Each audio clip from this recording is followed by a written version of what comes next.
That's pretty good. Hello guys. We've got a pineapple spindrift, a candle, and some notes. So if you don't know what that means, you probably don't. It's my first time doing it.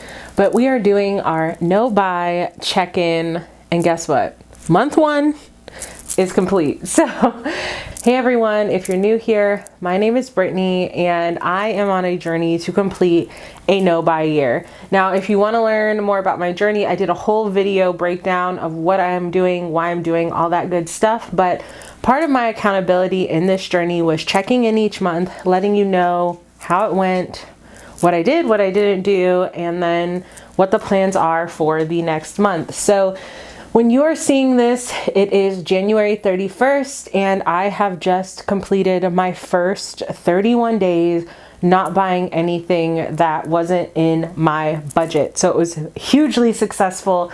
I'm really excited to get into like all the details with you, but I wanted to share with you a little bit about me and my current situation, because I always like to know that. I don't know if I'm ever doing a journey or anything. I like to know what the other person's situation is to see like how well it compares to mine. So I live in a dinkwad house situation, or I am a dinkwad. I don't know how to say it the best way, but that means dual income, no kids with added dog. So me and my partner, we live in a house. We live in central Illinois, and we live in a really affordable city in America. So that's really good. Him and I have 2 dogs, and so we're responsible for them, and in some ways they are responsible for us as well.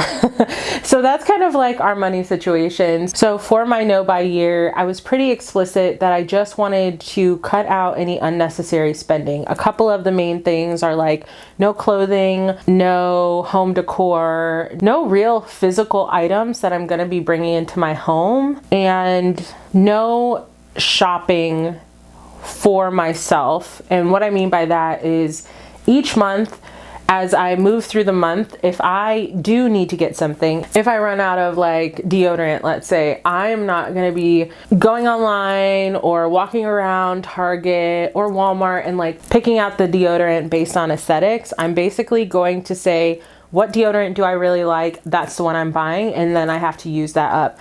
Aside from any like medical reasons why I couldn't do that, and my main reason for saying that is because my skin has started to get a little more sensitive. So that may be a reason that I might have to maybe shop around when it comes time to buy skincare or makeup or anything like that. So those are kind of like my main rules. I obviously have a lot more, but each month I also do a bonus challenge.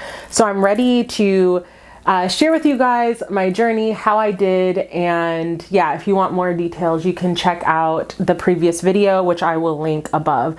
So first, was this last 31 days successful?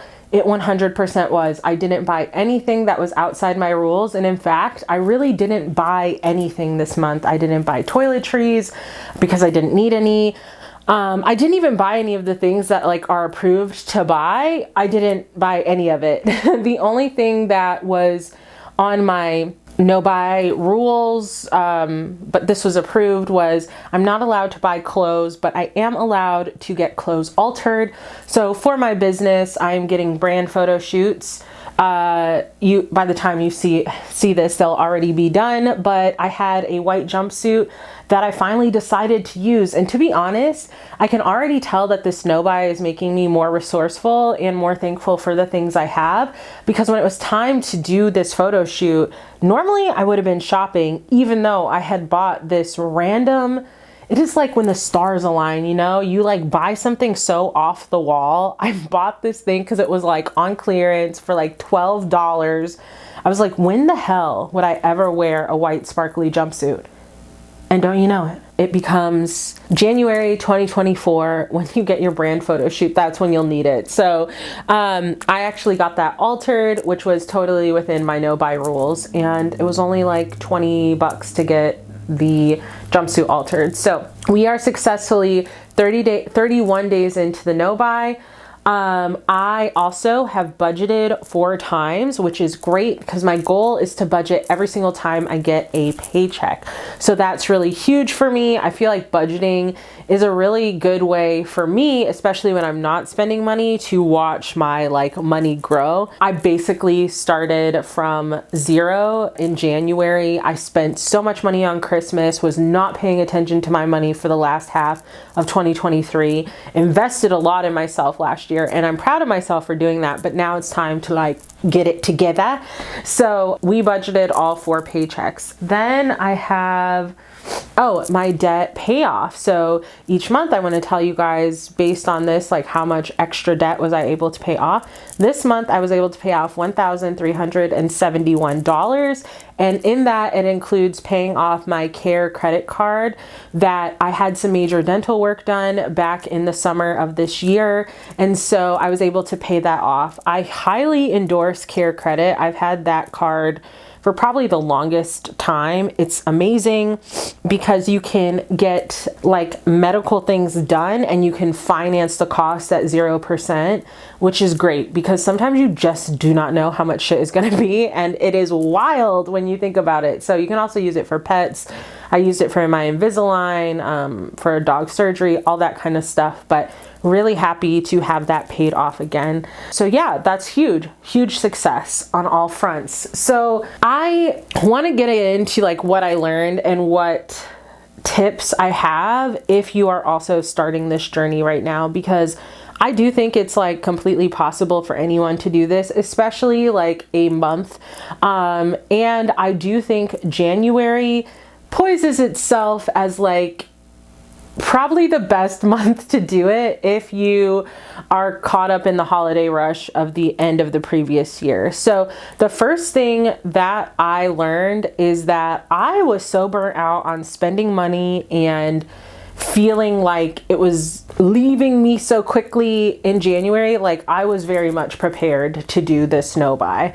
I think if you had to pick a month to do a no buy, I would pick January, just because like it's cold, it's gross. Well, where I live, it's freezing. It's not like the kind of weather that makes me want to go out and spend money. So it was pretty easy. Also, I had all the motivation of doing this huge long journey. So yeah, I feel like my first tip is do it when you are feeling most frustrated or over consumerism, because that is what I was feeling in January. I was like, I'm over it. My second tip is the content you watch matters during this time. It is so important. So I really noticed that this month I was pretty good on just my own motivation and not buying things. But when I did get that itch, it happened to be because I was watching a YouTube channel or a TikTok ad, which are rampant. And I was just watching people. I love watching vlogs, and I would watch people just like constantly buy stuff. Like that was the whole vlog. Like, hey, I'm refreshing my living room for the new year. Hey, I just went out and bought all this stuff because I have this health goal. Hey, I'm buying all this new protein. Here's an ad for this. Here's an ad for that. This is the thing you need. And I was just like, oh, at every point in this vlog, it feels like I'm being sold to. And that was like really kind of difficult. And I think it also becomes like you're watching this as if it's not this person's job or part of their job to sell you something. And so as I looked at content and looked at the content I was consuming a little bit differently, I decided too that I do vlogs on my channel, and I'm a much smaller creator, so I don't really have like brand deals or anything to share, but I thought it was really important that as I do vlogs, I want to be really intentional about me talking about what I've bought previously, since I'm not buying anything this year, and how I really want to make it clear that like brand loyalty, this idea of like, I will only buy these things, it doesn't really exist with me, because I truly believe that a brand is only as good as the value of its product and how it aligns with you. And if it ever wavers outside of those, then it is not, it's not valuable anymore. And so I think the content matters that you are consuming, and you just have to be careful where you're at when you're consuming that content. So another example is like I was scrolling on TikTok and I saw people rolling around this like, it was like a roll around TV tray, but it was like a desk. If you've ever been to a hospital, they like roll in the computer. It was just like that. And they were like, you can get this for $40. And I was like, oh, that's so convenient. And then I was like, where the f am I going to store something like this? What? Why? Convenient for who? Like I have a standing desk. I work from home. Why would I need to move from place to place? And honestly, the last thing I want to do, because people were like, well, you can get in bed and work from bed. The last thing I want to do is work from bed. That's the last thing I want to do. I want to be in bed. I want to be asleep or watching TV. So it was just like, wow, it really is so easy to like convince me in a short second that I need something. And unless I have like a plan for dealing with that, it can get out of control. So that's my first suggestion, is being careful about your content. And with that being said, follow more content creators who are on this journey or who have like more of a mindful consumption kind of foundation to their brand. It'll make it a lot easier to like abstain from shopping for sure. Next thing I learned is be careful with your phone and do what you need to do with them damn apps, okay? I uninstalled Amazon before, like right after Christmas. I uninstalled it, got it off my freaking phone, and that has been really helpful because I am kind of, I'm not ashamed to admit it, but I'm kind of like, wow, I really didn't realize I did this. I used to decompress at the end of the day by scrolling on Amazon, just looking around, tired. You've had a whole ass day. You have had the whole range of emotions. And when I lay down and I'm like, I can't just wait to relax and turn my brain off, I'm shopping. So it's becoming like this habit where I'm just like adding to cart. And of course, some nights I would go and order 6, 7 things. Not every night, but I had to be so intentional with them apps. So be very careful. And let me tell you something. I was like, well, I was like, okay, I'm gonna, remove Amazon. And I was like, that might be kind of inconvenient. It has been 0 parts inconvenient, because truly, if I ever need anything from Amazon, now I can just go on my computer and I have a little list. Like I'm kind of low on floss strips right now, and I'm trying to decide if it's better to just like go pick them up like with our grocery order, or if I should just do like an order and get like a big pack from Amazon. Like what's the better deal? I do not need to be scrolling through Amazon to figure that out. I just like Google it, find out the price, look at the price at my local grocery store, and that's it. Like, I think Amazon really has us in a chokehold to the point where it's like, oh my gosh, we need Amazon and we need Amazon Prime. And I'm like, I don't know. I feel like after this year, I'm really going to be questioning, like, is Amazon Prime worth it? I do like Prime Video.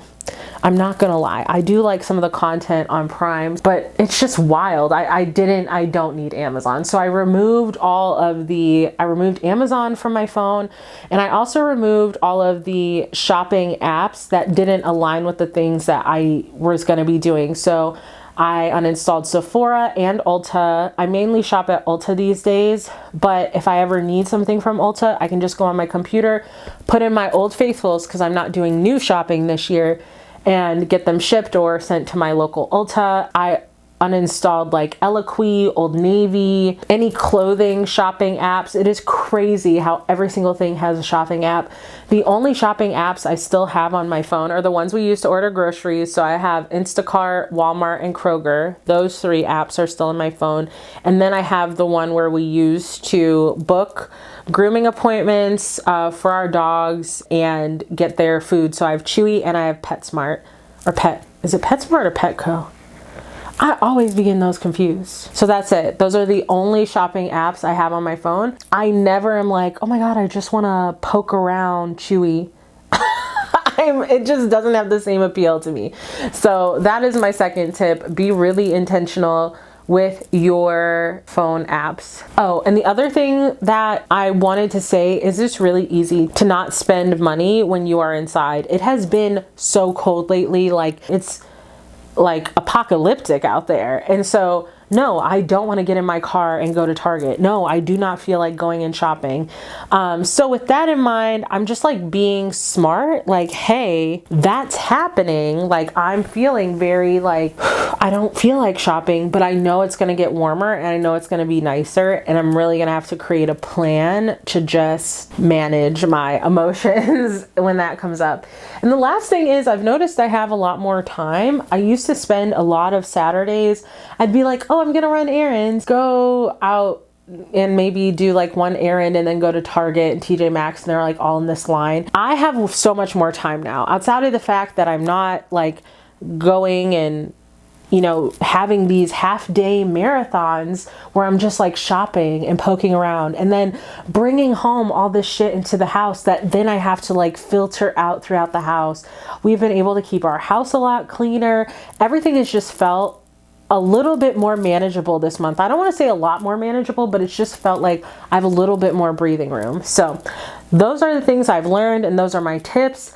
And then I wanted to talk about my bonus challenges last month. So I had 2 bonus challenges last month. One was no coffee out. We have like a few local coffee shops around here that I really like. They make really good lattes and I love a good latte. But I was like, you know, for the first month of the year, I really want to flex this muscle. And honestly, you guys, it was extremely easy because one of my things was about doing this no buy was I wanted to be more resourceful. And so I feel like I decided if I wanted to have good coffee at home, I needed to figure out like, how can you have good coffee at home? Like, what do I need to know? And being resourceful in making it and not being like, oh, well, I have to buy this new thingamajig to make good coffee. No, you don't need to buy anything. You just need to invest the time and the energy into making really good coffee at home. And now I feel like I've got it and I was able to just use the things that I already had. So that was a great bonus challenge that we're giving ourselves 5 gold stars. For this next one, I said no in-store grocery shopping trips. That would be me like only ordering online and doing pickups or deliveries. And the reason why I said that is when I stop spending, those habits tend to pop up other places. And I've noticed that at the grocery store that I'll be like, oh, well, I'm going to try this. I've never heard of this. I'm going to try that.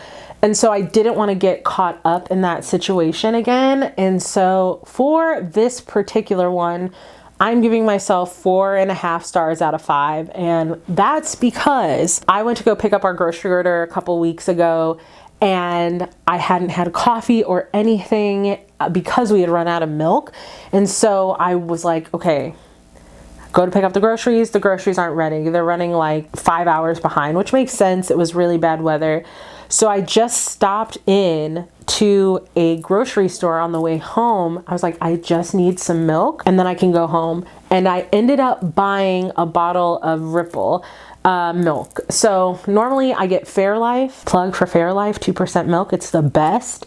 Or Lactaid. I feel like lactose-free milk hits a little different, but Fairlife is very good. I was over in the milk aisle in the Ripple. It caught my eye. Now, the reason why I'm taking off 1/2 star for this is one, I did go into the grocery store and I did exhibit that behavior I was talking about, which was like, ooh, what's this? I like the way it looks. Aesthetically, it's pleasing. I'm gonna get it.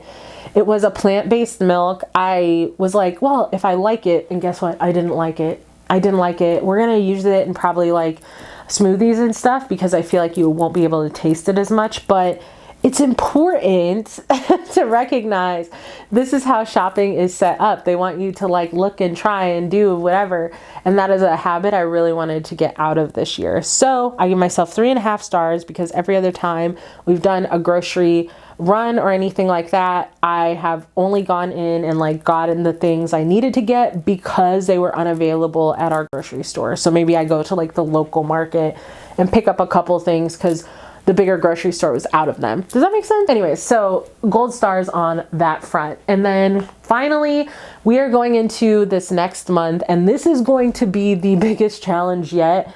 And yes, we picked this challenge because February is the shortest month, but it is no eating out. So that's no DoorDash, no Grubhub, no delivery, no going and picking up food from like a restaurant, and I'm making the caveat of a restaurant because a couple weeks ago we ran to Hy-Vee at night and we picked up their like frozen pizzas and made them at home. I think that's okay. Like, we're counting that. But this is going to be really difficult for us because we typically eat out like at least once a week, and as it gets busier too in work and life, you know, we always want to, it seems like, lean on this, but instead we're going to try and focus on cooking at home, and that's going to help us in so many ways, like healthier meals and all that good shit. So anyways, that's what I have in store for the next month. If you are doing this challenge, please let me know below. How'd your first month go? Or if you're just jumping into it, like, what are your intentions for this month? And I'll be here every single month checking in and letting you guys know how it's gone, what I learned, any best tips and tricks. And I know a lot of you are new here, which is so exciting. So many people have started following along. I'm going to be sharing my vlogs on this channel because that's kind of what my main content is. And I'm excited to share it with you because in these vlogs, like, I'm obviously not buying because this is my goal for this year, but I hope that you will be able to find a space on the internet if you enjoy vlogs where someone is not like buying new things, their content isn't centered around shopping. And I feel like that's the kind of content I'm really looking for now, and the content I'm really enjoying now. And so I believe you should make the content you enjoy. So if you like vlogs and you are trying to break up with consumerism like myself, please check out my channel, follow me, and yeah, let's hang in there. We got this. Bye.